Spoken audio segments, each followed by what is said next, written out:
Hi everyone. So today was Shabbos Parshas Noach, story of the flood. Tough parsha to read.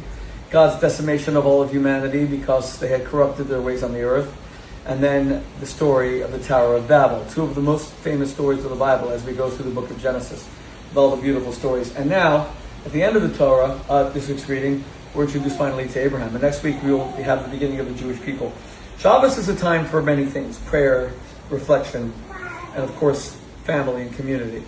For me, it's a time to enjoy my grandchildren. We had our grandson for Shabbos, beautiful Yoam Mordechai, named after the man who conquered Jerusalem, and Mordechai Malevich. And my father, of course, and Rabbi Mordechai Nati. And I love to read, so I want to recommend two books. Shabbos is time to read. First of all, this is an amazing book, and I want to actually be in touch with the author, Barry Strauss. Because the whole question of what we should be doing today as Jews, should we be fighters? Should we be scholars? Should we fight Zohar Mamdani's election? 1,000 rabbis have now signed on. Wow, it's a big deal. Rabbis usually don't take political positions. It's kind of captured in this idea, because the rabbis at the time of the Romans, the three great revolts. The Great Revolt, help me here, my daughter Havdalah is here, so help me here, I want you to know them. First revolt, 66 to 70, resulted in what? Destruction of the Second Temple. And the second revolt was a diaspora revolt. It happened mostly in Alexandria and in Cyprus. And then the third revolt, of course, is the Bar Kokhba revolt, 132 to 134.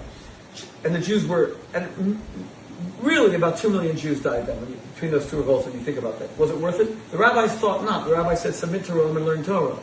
You see a lot of that today with Haredim, we won't go to the army. I think the combination of the two is what's most necessary. The vision of Yochanan ben Zakkai, Tin Yavna of Chachameh, we have to have yeshivas and academies. But then we also have to have the idea of, you shouldn't have to choose. But this is an amazing book. And then this book is very interesting. Are you aware of the fact that Denmark, they saved 90% of the Jews? So in Poland, they lost 90% of the Jews in the Holocaust. In Greece, they lost 90% of the Jews. And in places like Holland, 90% of the Jews. Now, this is an amazing book. Havdalah, my daughter's world famous influencer. How were 90%? And this is the sad part about it. Denmark was occupied by Germany.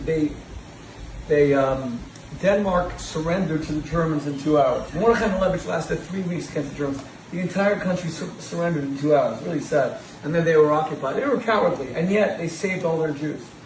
It's right across from Copenhagen, across the strait, hour by boat, is Malmo and Sweden. So they took 90% of the Jews made it to Sweden because the people of Denmark, who were cowards on the one hand, became very brave when it came to saving the Jews, and Sweden took